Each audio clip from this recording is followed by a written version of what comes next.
እንግዲህ ህንጻችን ክራክ የሚያደርግበት ምክንያት ምንድነው የሚለውን ዛሬ እናያለን። ብዙ ጊዜ ህንጻችን ክራክ በሚያደርግበት ሰዓት ላይ ገንብተን ከጨረስን በኋላ ብዙ ጊዜ ክራክ ሲደረግ ኦልሬዲ ልስን ተለስኖ ጂፕሰም ከተቀባ በኋላ ክራክ ሲያጋጥመን እናያለን እና እዚህኛው ሳይት ላይ በምታዩበት ሰዓት ላይ ኦልሬዲ እርጥበት ላይ ነው ያለው።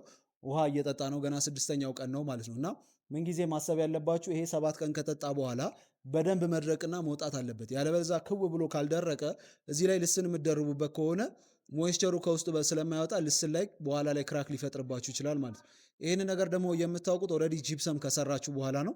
ጂፕሰማችሁን ሰርታችሁ ደግሞ ክራክ ሊፈጠር ይችላል ማለት ነው እና አንዳንድ ሄር ላይን የሆኑ ክራኮች ብዙ ጊዜ ይፈጠራል። ፕላስ ከነገና ኤክስፓንሽን ጆይንት መሀል ላይ በፓርቲሽኖቹ እና በኮሎኖቹ መጋጠሚያ ላይ ኤክስፓንሽን ጆይንት ከሌለ ብዙ ጊዜ የሚፈጠረው ትልቁ ችግር እዛ አካባቢዎች ላይ ጆይንቶች ላይ እና የኮለን እና የቢም ጆይንቶች ላይ ችግር ይፈጠራል ማለት ነው እና በተቻላቸው አቅም ኤክስፓንሽን ጆይንትን ብትጠቀሙ ጥሩ ነው።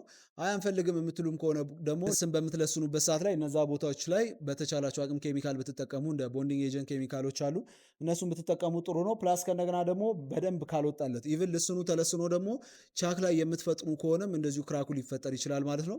እንግዲህ ሄድላይን ክራኮች ብዙ ጊዜ ሀፕን ካደረጉ እነዛ ቦታዎች ላይ መልሶ መለሰን ወይም መቆርቆር ስለማይመች አክሌሪክ ወተር ፕሩፎችን ብትጠቀሙ ጥሩ ነው። እነዛ የፕላስቲክነት ማቴሪያልነት ባህሪ ስላላቸው ውስጥ ላይ ክራኮች ውስጥ ፊል ስታደረጓቸው እነዛን ክራኮች ውስጥ ገብተው በደንብ ስትረች እያደረጉ ሊይዙላችሁ ይችላሉ ማለት ነው እና አንዳንዴ በጂፕሰም መልሳችሁ ፊክስ ብታደረጉት ክራኩን ላይስተካከል ይችላል።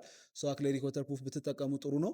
ይህንን ደግሞ እንዴት ነው ሜንቴን የምናደርገው የሚለውን ደግሞ አንድ ሳይት ላይ ወስጄ ደግሞ የማሳያቸው ይሆናል። ቪዲዮችንን ከወደዳችሁት ፎሎ ማድረጋችሁን አትርሱ። እንግዲህ ከኛ ጋር ማብራችሁ መስራት የምትፈልጉ ከሆነ ከዲዛይን ጀምሮ ሙሉ ግንባታ እንሰራለን።